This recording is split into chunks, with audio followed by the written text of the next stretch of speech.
Yo, bonjour à tous, j'espère que vous allez bien. Donc aujourd'hui, on se retrouve pour une vidéo un petit peu plus courte, mais tout aussi, je pense, intéressante, le F-35 ou un 72 de chez Academy. Alors, ce qu'il faut savoir, c'est que Academy a absolument fait des progrès absolument phénoménal. J'ai pu notamment monter le Sukhoi 27 qu'ils avaient fait il y a très longtemps, qui était une horreur absolue, notamment sur l'intérieur, où il n'y avait rien qui allait. Et puis ils se sont dit que, faire des bonnes maquettes, c'était quand même assez bien.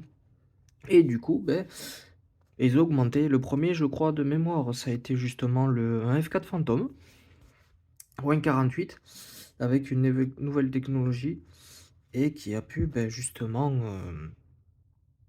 produire, des kits absolument sublimes. Donc là, on est sur c'est justement cette nouvelle génération. C'est un F-35, c'est un F-35, hein, bon, ils font quand même partie des pires avions quand même s'ils se vendent beaucoup, c'est assez problématique, hein, notamment, sur les moteurs, qui a des composants qui sont, chinois, des composants critiques. Donc qui posent aussi quand même certains problèmes. Mais bon, je pense que le problème d'ailleurs a été réglé à ce niveau-là. Mais il se vend quand même toujours aussi bien. Donc là, c'est une version, des 50 ans, de Académie. Je crois que c'est Académie par contre pour ici. Mais c'est surtout que, la boîte, il y a 7 nations qui sont, donc bien sûr l'US Air Force. Donc la boîte est classique. Donc là, il y en a 6. Donc ça, c'est normal. On les verra un peu plus en détail vu qu'il y a quelque chose que Kinetic ne fait toujours pas, c'est-à-dire des profils en couleur. Donc là, il y a les différentes couleurs, que ce soit chez Umbrol, Gloss, Rebel, Valero, etc. Donc les voici si vous les voulez. Bon, le style, bon, difficulté c'est 4. Et ça, c'est là, bon, c'est habituel. C'est habituel. Donc on part directement avec la grappe. Donc on commence avec ça. Alors, qui dit en gros, pas pour forcément nouvelle technologie, mais il y a quand même un plus, hein, faut pas se le cacher, c'est quand même beaucoup mieux niveau qualité. Ils ont fait quand même des choses qui sont vraiment, vraiment bien. Donc là, on est sur le fuselage classique, hein, que beaucoup de marques font avec le S35. De mémoire, je crois que celui de Kitiok n'avait pas été fait comme ça et il y avait justement les ailes qui venaient de se mettre dessus. Mais je peux me tromper. Donc là, c'est bon, c'est différentes pièces, comme on peut le voir. Là aussi, secteur optronique. C'est du S72, je trouve que c'est pour du S72, c'est vraiment de l'excellente qualité, hein. Il y a absolument rien à dire. Les pastilles d'éjection, par contre, je trouve qu'elles sont, assez mal mises. Et bon, c'est enlevé sur certaines, mais bon, comme on peut le voir, justement ici, rien de méchant, hein. Et bon, c'est quand même à signaler justement pour pinailler un peu, même s'il y a pas grand-chose à pinailler vu la qualité, de la maquette, hein, faut pas se le cacher. Ensuite, donc là, on a parti donc le siège aussi, hein, comme on peut le voir ici, est, quand même pas mal. Bon, il y a le tableau de bord et tout. Donc, franchement, il y a absolument rien à dire, hein, parce qu'on va le voir comme il faut. La maquette, c'est non, on le verra pas. Mmh. C'est de la qualité, hein, c'est la qualité sud-coréenne. Honnêtement, on est, clairement sur le niveau Tamiya. Les marques, asiatiques, font de excellent boulot et on attend ça quand même avec, en Europe, bon, mais il y a Edouard quand même qui fait des super belles choses, Model Vist qui fait des belles choses, mais c'est du short run, donc des fois c'est un peu délicat. Mais LR apparemment va faire, une nouvelle maquette de A à Z que je vous présenterai, peut-être quand il sortira, mais je vous dirai pas laquelle. Donc tableau de bord assez classique, bon c'est du glass cockpit, hein, donc niveau bouton il y en a. L'instrument analogique ça n'existe plus, donc voilà ce qu'on a. Alors ce qui est bien c'est que si ça tombe en panne, tu dans un sacré bazar, hein, puisqu'il y a plus rien qui fonctionne. Là, c'est la tuyère que je trouve, vraiment, vraiment bien réussie, super bien réussie, comme on peut le voir. Si la mise au point veut se faire où il faut, voilà. C'est franchement, c'est super. Même les roues sont quand même de bonne qualité. Pour du 72, il y aura pas besoin de les changer, honnêtement. Donc là, on est sur trappe de train, trappe, au niveau de l'armement, sous-armement. Bon, là, c'est pour le train avant. Là, c'est la sous-armement qui est bien détaillée. Bon, il y a encore des trucs à rajouter, mais pour du 1,72, je trouve ça super. Bon, après, ça n'égale pas la pièce de Tamiya ou un 48 qui est subliminal, qui est vachement exceptionnel. Donc là, on est sur un petit débaburage à faire, à prévoir ici, mais c'est rien de bien méchant. Le pilote est quand même plutôt bien représenté. Donc là, pareil, hein, donc les roues, les systèmes. Là, peut-être à remplacer ça par du vrai fil, par contre, là, ça serait quand même un peu mieux. Donc là, ça fait partie du train. C'est extrêmement bien détaillé. Il n'y a absolument rien à dire dessus. Bon, il y aura peut-être éventuellement des câblages à rajouter. Mais rien de folichon. Donc on a une petite pièce en plus ici. Qui est propre. Qui est vraiment très propre. Je crois que d'ailleurs il y a le F22 qui doit recevoir un nouveau type de camouflage pour réduire encore la signature radar. Donc là voilà, bon c'est assez classique, hein. Même les trappes de train sont bien faites avec les plots qui sont mis de manière assez bien pour le coup. Elles sont mieux que les autres donc elles sont plus faciles à enlever. C'est une maquette qui se monte assez facilement. Bon, là, c'est à faire un trou éventuellement pour le présentoir. Bon, la gravure, hein, c'est propre, hein. Certains pourraient la trouver, je pense, un peu trop marquée, mais personnellement, ça gêne pas.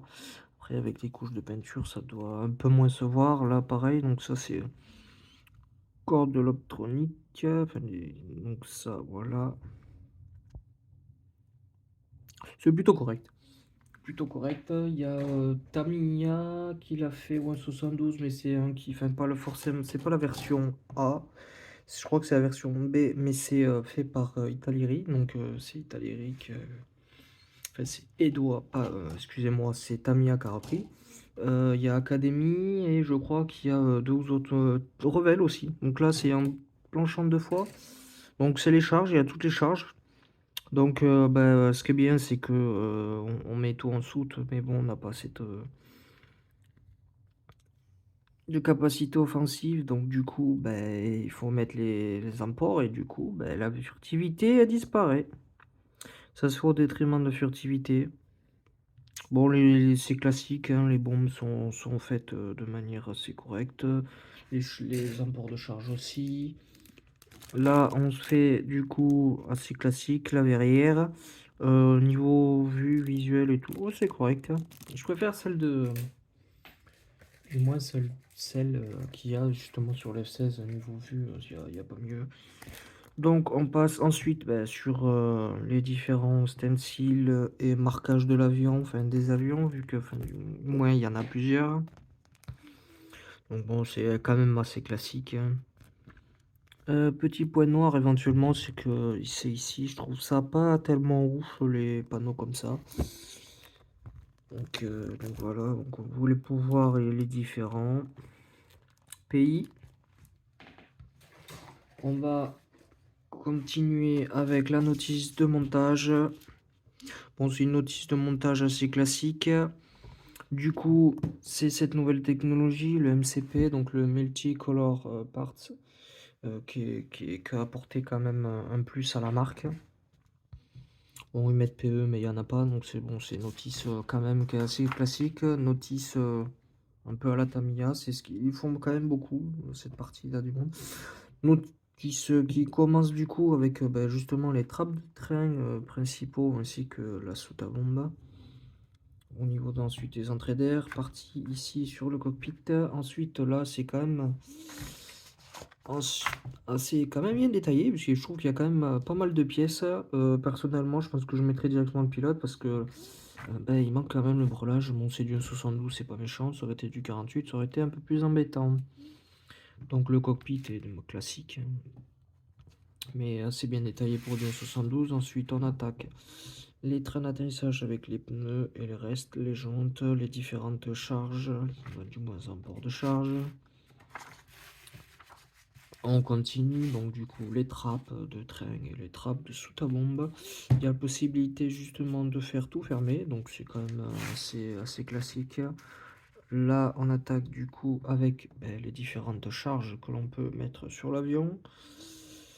Les tuyères, du coup, les réacteurs et tout, le réacteur, et du coup on va finir avec ça. Alors ça c'est quand même plutôt bien parce que justement une fois qu'on fait la maquette, ça évite de la traîner un peu partout avec la verrière, ça peut se traiter vraiment tout à part et, euh, et on peut avoir ça à la fin.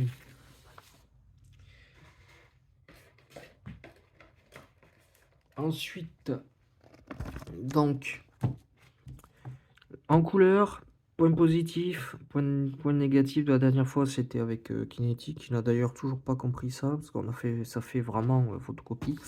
Et au prix où sont les baquettes, quand même, on atteint un plus, surtout que c'est quand même une édition Gold qui est censée être meilleure.